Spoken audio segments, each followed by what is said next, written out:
मैं हार्दिक हुंडिया। आज हमने कई लोगों से एक सवाल किए कि आप देश का भविष्य कैसा चाहते हो।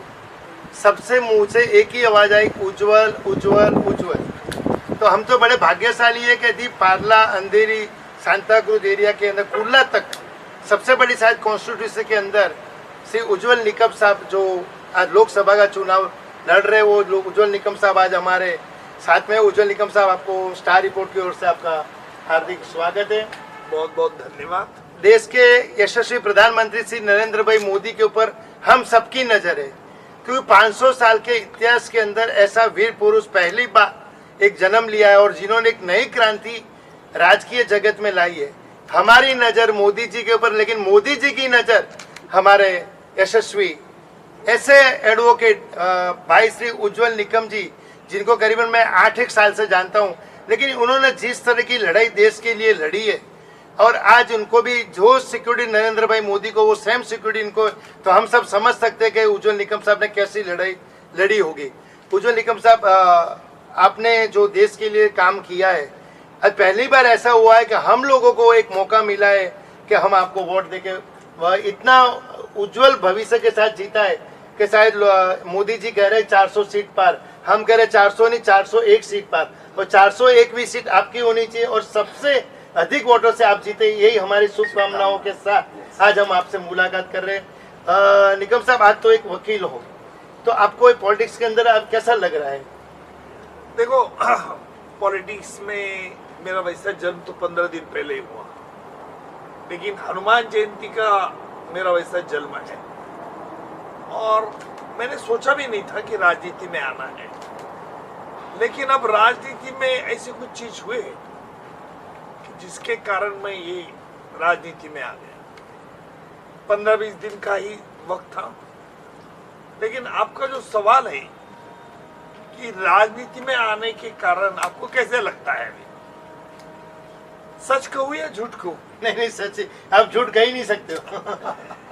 सच तो यह है कि पहले दिन तो मुझे जब अनाउंस ना हो गया दिल्ली से, तब मुझे लोग मिले, बहुत प्यार जताया। और दूसरे दिन विपक्ष ने एक झूठा हल्ला कर दिया कि आप देशद्रोही है उज्जवल निकम, करकरे 26/11 में जिन्होंने शहादत दी उसके बारे में कई आड़े टेढ़े सवाल पूछने लगे। मैं थोड़ा सा नर्वस हो गया। उस दिन तो रात को मैंने खाना भी नहीं खाया। मैंने सोचा ये क्या, इतना संगीन आरोप जो 40-25 साल तक पूरे महाराष्ट्र में हर कोई मुलजिम के खिलाफ मैं लड़ता था, और इस प्रकार आरोप सुनते ही थोड़ा सा दुख हुआ।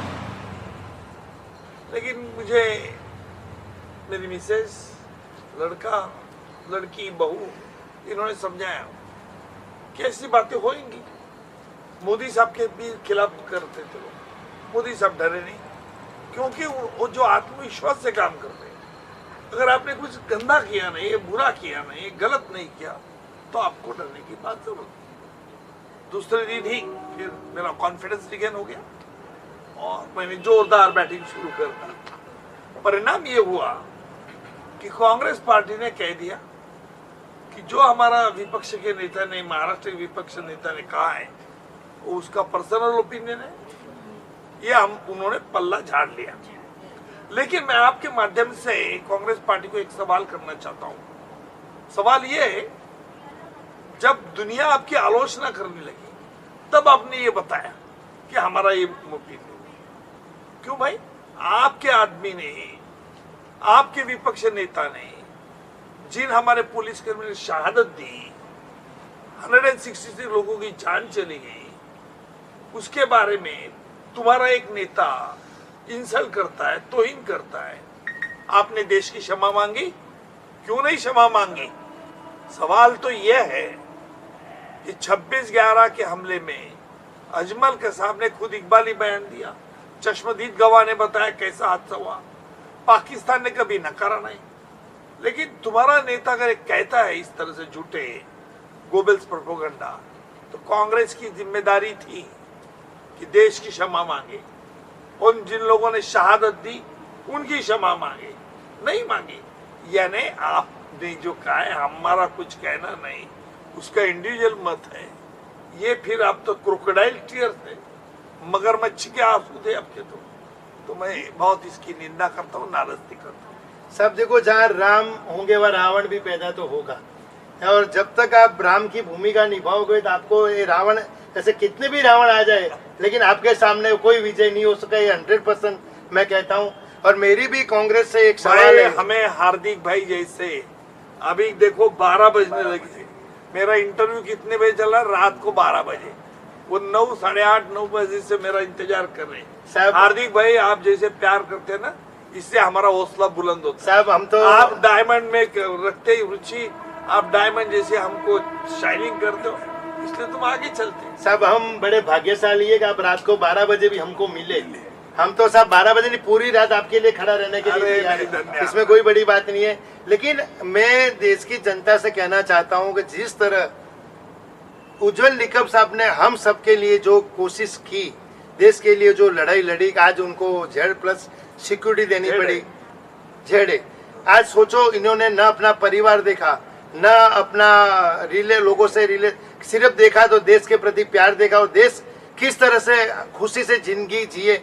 और हम सब आज जो जिंदगी खुशी से जी रहे, एक दूसरे से मिल रहे। आज रात को 12 बजे भी हम उज्जवल निकम के साहब के साथ बैठे, हम बाहर से जब घूमते हुए आते, कोई तकलीफ हमको नहीं हुई। तो ये सब जो आभारी है उज्जवल निकम साहब, आप जैसे महानुभावों के कारण आभारी है।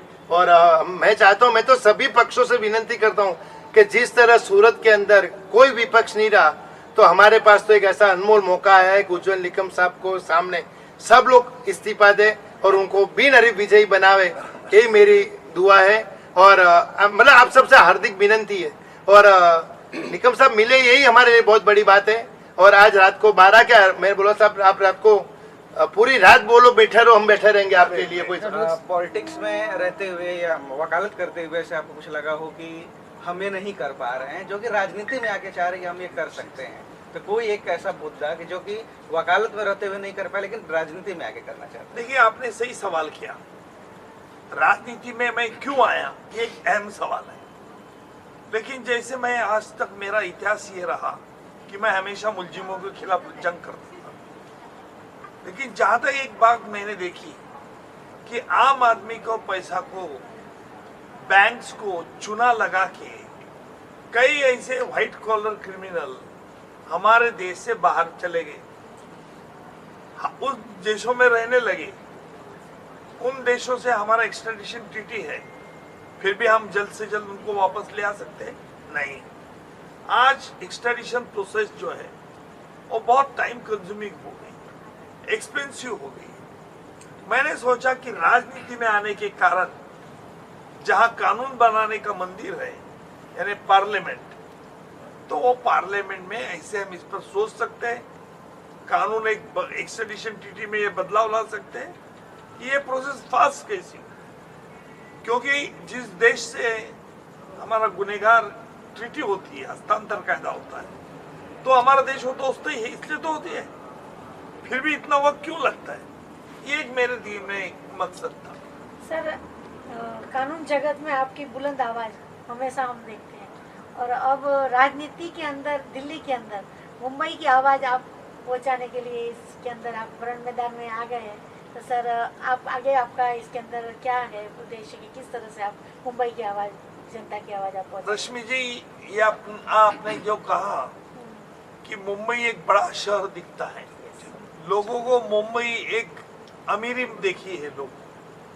मुंबई में एक बॉलीवुड एक सेक्शन है, इंडस्ट्रीज है, एयरपोर्ट है, लेकिन वहां गरीबी भी बहुत है। आज जिसमें कॉन्स्टिट्यूंसी में घुमा, इतनी गरीबी की दुख पीड़ित हो जाता है। अभी एयरपोर्ट के नजदीक कितने हटमेंट एरिया है, वो बेचारे कैसे रहते हैं? क्या उनके लिए कोई नया नहीं बना सकते? तो अलग अलग योजनाएं मेरे दिमाग में है। अभी आप मुझे पार्लियामेंट में भेजिए पहले, फिर देखते हैं अपन क्या करते हैं। आप कोहिनूर ऑफ इंडिया हो और अभी आप राज रत्न बन के जा रहे हैं, ऐसी हमारी शुभेच्छाएं। उज्जवल जी, मेरा नाम धर्मेश जवेरी है, मैं आप ही की कॉन्स्टिट्यूंसी हूँ। मेरा ये एक सवाल है, जैसे हर एक सभा में मोदी जी जनता जनार्दन का नाम लेते हैं, उनको सम्मान देते हैं, तो एक जनता जनार्दन की ओर से मेरा ये सवाल है कि आप आने के बाद कितना टाइम जनता जनार्दन को दे सकेंगे, नॉट पर्सनली या आपकी टीम, कि हमको कोई भी इश्यू हो तो हम इजीली आपको प्रेजेंट कर सके, ताकि आपको उसको समझने का वक्त मिले और उसका प्रॉपर रिजोल्यूशन भी हो। तो ये एक बहुत बड़ा मुद्दा है, क्योंकि हमने पास में भी बहुत बार देखा है, नेता आ तो जाते हैं फिर हम उनके पास नहीं जा सकते हैं। तो ये आपसे बहुत अलग ही उम्मीद है हम जनता जनार्दन की, तो इसके ऊपर कुछ प्रकाश डालिए। नहीं, देखिए, आमतौर पर ये लोग की कंप्लेंट रहती ही है कि नेता के पास पहुंच नहीं सकते हैं। लेकिन आजकल मोबाइल है, जरूरी नहीं कि पर्सनली जाना चाहिए, पर एक बार जरूरी है कि आपके प्रॉब्लम जो नेता जिस प्रकार की है, समझो विधायक हो तो स्टेट का काम है विधायक का, लेकिन सांसद हो तो सांसद के रिलेटेड इश्यूज होंगे। अगर आप बोलेंगे कि हमारा गली का रास्ता नहीं है सांसद को, ये अगर बोलेंगे कि ये कर दो, इलेक्ट लाइट नहीं है, तो शायद सांसद के लिए नहीं काम। लेकिन अगर आपको सच बता दिया, अरे ये क्या सांसद का काम है, आपको बुरा लगता है। तो हमारी सोच को भी बदलना चाहिए, राइट, कि सांसद के पास कौन से इश्यूज निकलना चाहिए और विधायक के पास कौन से इश्यूज है। जब तक ये बात हमारी समझ में नहीं आती ना, तब तक ये मुश्किल होता है। लेकिन आपका जो दूसरा सवाल है कि आप अप्रोचेबल होगी क्या नहीं, एक्सेसिबल होगी क्या नहीं, ये अभी मैं कुछ भी कहूंगा तो आप बोलेंगे ये तो चुनावी भाषण है। नहीं, लेकिन तो हमको विश्वास है इसलिए सवाल किया है। आप ऐसा, आपके दोस्त, हमारे दोस्त है हार्दिक हुंडिया से पूछ लीजिए, ऐसा होता नहीं है कभी कि मैं फोन किसी का उठाता नहीं। वो तो हमने भी देखा, आपका फोन आया तो समझ में आ ही गया। हाँ, नहीं ऐसा नहीं है, कभी कभी ऐसा हो जाता है कि कहीं बिजी हो तो कॉल चल रहे साइलेंट में, कोर्ट में हो तो नहीं उठाया जाता। एक सवाल है सर, प्रेमलता मौर्य, आवाज़ नेशनल न्यूज़ से। सर, मेरा ये क्वेश्चन है कि बहुत सारे आप कानूनी जानकारी रखते हैं, बहुत सारी चीज़ें आपने किया है, लेकिन जो जनता है अगर उन तक बहुत सारी चीज़ें अब तक पहुँची नहीं, खास करके कानूनी तौर पर उनको कोई जागरूकता नहीं है, तो आपके आने के बाद क्या उन लोगों में, खास करके महिलाओं हो या बच्चे हो, उनमें कोई चीज़ों को जागरूक करने की आप कोशिश करेंगे? जरूर कोशिश करूंगा, क्योंकि आज सबसे पीड़ित महिलाएं, लड़कियां हैं। उनको पहले तो मैं ये करूंगा कि आपको मेंटली अलर्ट होना होगा। सिर्फ महिलाओं पे अत्याचार, पीड़ित हो जाना, ये अभी सहना नहीं है, क्योंकि अभी जग मॉडर्न बन रहा है और उस मॉडर्नाइजेशन में हमको भी अडॉप्ट करना है। और इसलिए हम जब तक खुद एजुकेट नहीं बनते तब तक ये प्रॉब्लम होता है। और ये एजुकेट करने के लिए हमको कुछ पथ्य पढ़ना पड़ेगा, जो हम कल्चर कहते हैं। आज जो विपक्ष वाले कह रहे हैं पॉलिटिकल एजेंडा में, distribution of surplus asset, inheritance tax, म्हणजे इसका मतलब है हमारा संस्कृति ये कहती है कि हम जो कमाते हैं हमारे बच्चों के लिए कमाते हैं। अगर आप उस पर भी टैक्स लगाओगे, इनकम टैक्स है, इनहेरिटेंस टैक्स, कितने टैक्स लगाओगे एक बार। दूसरा, डिस्ट्रीब्यूशन ऑफ सरप्लस एलोकेशन, जो में एक आदमी है उसके पास ये प्रॉपर्टी है, वो डिस्ट्रीब्यूट कर डालो। इस प्रकार से अच्छा नहीं होता है। तो मुझे लगता है कि महिलाओं के लिए, बच्चों के लिए ये कुछ कानून में थोड़ा बदलाव लाना भी जरूरी हो। निगम सर, बहुत सारे लोगों का अभी भी कंफ्यूजन है, क्योंकि आपस में ही राजनेता एक दूसरे के ऊपर आरोप प्रति आरोप कर रहे हैं, उसकी वजह से लोग भी कंफ्यूज है, खास करके जनता, कि हम वोट किसको करें, उन्हें भी बहुत कंफ्यूजन में रखा गया है। तो आप कुछ ऐसा लोगों को मैसेज देना चाहें ताकि लोग कुछ हद तक इन सारी चीज़ों से बाहर आए? देखिए, एक बात रखिए ख्याल में, हमें शॉर्ट साइटेड बनना है क्या लॉन्ग साइटेड बनना है? अगर हमारा देश एक केंद्र बिंदु हम रखते हैं तो हमारा देश की तरक्की, देश का इंटरनेशनल ग्लोबलाइजेशन में कौन कीमत दे रहा है और खुद हमारे देश के गरीब लोगों के लिए कौन एफर्ट्स कर रहा है, उस पार्टी को मत देना जरूरी है। जहां तक मैं कहूंगा कि आज पूरे ऑल पॉलिटिकल पार्टीज देखो, उनका कहीं कंसेंसस नहीं है, आपस में झगड़ रहे। वो अलायंस तो कर ली, सिर्फ मोदी के खिलाफ अलायंस करते, मोदी जी के खिलाफ, लेकिन मोदी जी के खिलाफ अलायंस करके क्या फायदा है? आपके पास ना फिक्स एजेंडा है, ना आपके पास आपस में झगड़ा है अपने। तो मुझे लगता है कि आज वोटर्स ने यही सोचना होगा कि आज तक किसी ने आम आदमी के लिए ज्यादा काम किया है। दूसरी बात, हमारा देश की सुरक्षितता, मोदी साहब आने के बाद पूरे विश्व में इंडिया को कोई बनाना कंट्री नहीं बोलता। इंडिया ने एक अलग रुतबा जमा दिया है और वो मोदी जी के कारण है। तो मुझे लगता है ये वोटर्स ने ख्याल में रखना चाहिए, अपने गुड कॉन्शियस को पूछना चाहिए कि मैं किससे वोट करूं। बहुत बहुत धन्यवाद निकम साहब। देश का भविष्य उज्जवल होने के लिए हम लोग सब बहुत ट्राई करते हैं, लेकिन हम तो बड़े भाग्यशाली, मैंने पहले भी कहा था, वो उज्जवल निकम साहब खुद ही, जिनका नाम ही उज्जवल है, और वो कानून जगत की सेवा करते करते अब देश सेवा करने आए। हम सबकी फर्ज है, हम सब भारी से भारी मतों से उज्जवल निकम साहब को जिताएं। उज्जवल निकम साहब आगे बढ़ो, हम आपके साथ। बहुत बहुत धन्यवाद हार्दिक जी और आपके सब सहकार की। बड़े तीखे सवाल आपने हमें किए। मुझे लगता है मैं आपके क्रॉस एग्जामिनेशन में पास हो गया।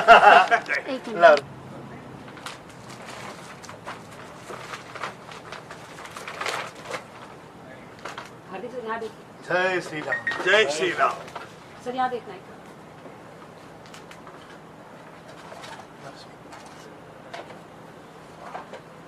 साहब के लिए एक ही बात कहूंगा, निकम साहब, ये फूल है कोमल, इसे कभी तोड़ना मत, हम सबसे प्रीत लगाकर कभी छोड़ना मत। बिल्कुल भाई साहब, ना रुपए की खान चाहिए, हाँ, ना झूठा सम्मान चाहिए। याद करे मुझे हर कोई, ये मेरी पहचान चाहिए। सब ये मोदी जी ने जो 75 कार्यों किए ना, हम लोग व्यंग चित्र के रूप में बुक लेके आए हैं 75 कार्यों की, आज आपको समर्पित करें। हार्दिक सर यहाँ देखिए। ठीक है, इसमें भी देखिए। अच्छा, ये सब आपका आर्टिकल है ना?